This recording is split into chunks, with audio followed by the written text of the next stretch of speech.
Seluruh manusia yang meninggal dunia akan ditanya oleh malaikat Munkar dan Nakir. Begitupun para jin. Semuanya ketika masuk ke liang lahat, maka akan ditanya oleh malaikat Munkar dan Nakir.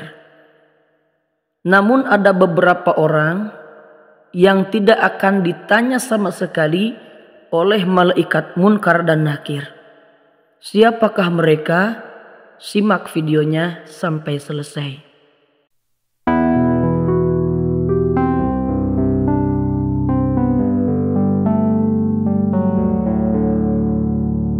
Assalamualaikum warahmatullahi wabarakatuh. Alhamdulillahi rabbil alamin. Wal aqibatu lil muttaqin. Wala udwana illa 'alal zalimin. Sahabat channel Prabu Santri dimanapun Anda berada, bagaimana kabar semuanya? Semoga Allah memberikan kesehatan bagi sahabat kita yang saat ini sedang sakit. Semoga Allah memberikan keluasan rezeki bagi sahabat kita yang saat ini sedang mengalami kesulitan rezeki. Dan semoga Allah mengabulkan semua hajat bagi sahabat kita yang saat ini sedang memiliki hajat. Amin ya rabbal alamin.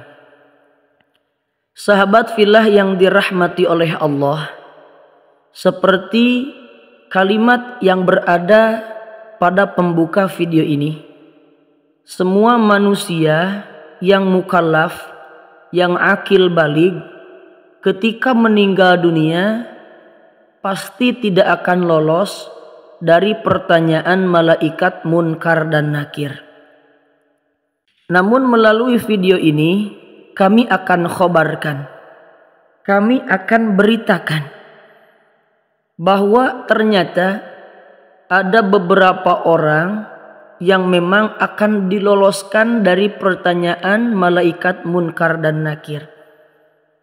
Seperti yang saya dapatkan dalam kitab An-Nur Dulam pada halaman 18. Dalam kitab tersebut dikatakan oleh Syekh Muhammad Al-Marzuki bahwa Imam As-Suyuti berkata, ada beberapa makhluk yang tidak akan ditanya oleh malaikat Munkar dan Nakir ketika di alam kubur. Beliau mengatakan, wa yustasna minal mukallafina al-anbiya, dan tidak akan ditanya oleh Munkar dan Nakir dari sebagian mukallaf atau orang-orang yang sudah akil balik kemudian meninggal. Yang pertama adalah al-anbiya, para nabi.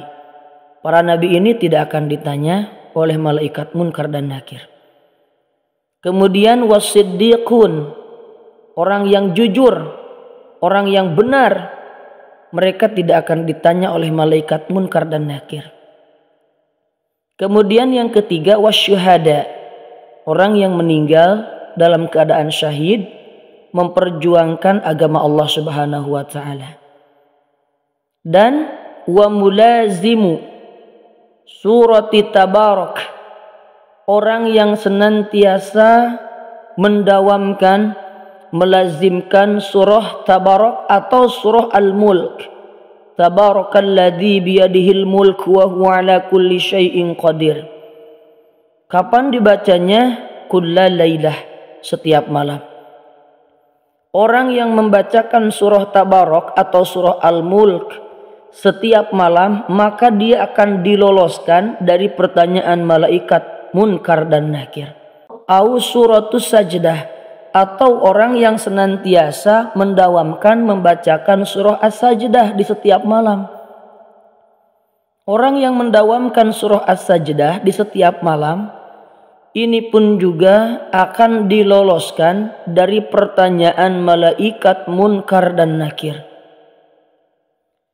Lalu kemudian waman qara'a suratal ikhlas fi maradihi alladhi mata fihi, Orang yang akan diloloskan dari pertanyaan malaikat munkar dan nakir yang ketiga adalah orang yang senantiasa membacakan surah Al-Ikhlas, Qul huwallahu ahad, Allahus samad, lam yalid wa lam yulad, wa lam yakul lahu kufuwan ahad. Ketika ia sedang sakit, kemudian ia meninggal dalam sakitnya itu. Orang yang sedang sakit kemudian mendawamkan membaca surah Al-Ikhlas ketika sakitnya sampai ia meninggal dunia. Maka ketika masuk ke alam barzah, dia akan diloloskan dari pertanyaan malaikat munkar dan nakir. Sahabat yang dirahmati oleh Allah, munkar dan nakir tentu saja mereka adalah makhluk Allah yang sengaja Allah tugaskan untuk menanyai manusia dan jin yang meninggal dalam keadaan mukallaf atau sudah akil dan baligh. Mereka dikhususkan untuk bertanya beberapa hal. Yang pertama, siapa Tuhanmu? Yang kedua, apa agamamu? Kemudian yang ketiga, apa nama kiblatmu? Yang keempat, siapa nama nabimu dan rasulmu? Kemudian yang kelima, apa nama kitab sucimu? Kemudian apa perbuatanmu dan apa perjalananmu? Itu pertanyaan-pertanyaan yang sudah disiapkan oleh malaikat munkar dan nakir untuk menanyai jin dan manusia yang meninggal dalam keadaan baligh dan berakal. Namun agar kita lolos dari pertanyaan itu, alangkah baiknya jika mulai sekarang kita membaca surah Al-Mulk setiap malam 1 kali. Atau kalaupun tidak surah Al-Mulk, kita bacakan surah As-Sajdah 1 malam 1 kali. Atau ketika kita sakit, dawamkan membaca surah Al-Ikhlas. Insya Allah ini dikatakan dalam kitab An-Nur Dulam, dan ulama itu jauh dari kata bohong. Mereka berkata sesuai dengan petunjuk yang diberikan oleh Allah Subhanahu wa Ta'ala, entah itu melalui mimpi atau membaca dari hadis atau membaca dari Al-Quran, dan kemudian mereka pindahkan ke dalam kitab-kitab kuning yang disebut dengan musonif atau pengarang kitab-kitab kuning. Semoga video ini mengandung hikmah dan manfaat untuk kita semua. Berusahalah menjadi manusia yang lebih baik. Hidup kita di dunia ini cuma sementara, akhirat selamanya. Jika umur kita hanya 60 tahun, percayalah di akhirat itu selama-lamanya. Jadi manfaatkan umur kita yang sedikit ini untuk berbakti, khidmat, taat kepada Allah Subhanahu wa Ta'ala. Terima kasih. Jangan lupa dukung channel ini agar menjadi lebih besar lagi manfaatnya untuk sahabat-sahabat kita yang memang membutuhkan dakwah-dakwah singkat ini. Wallahul muwaffiq ila aqwamit thoriq. Wassalamualaikum warahmatullahi wabarakatuh.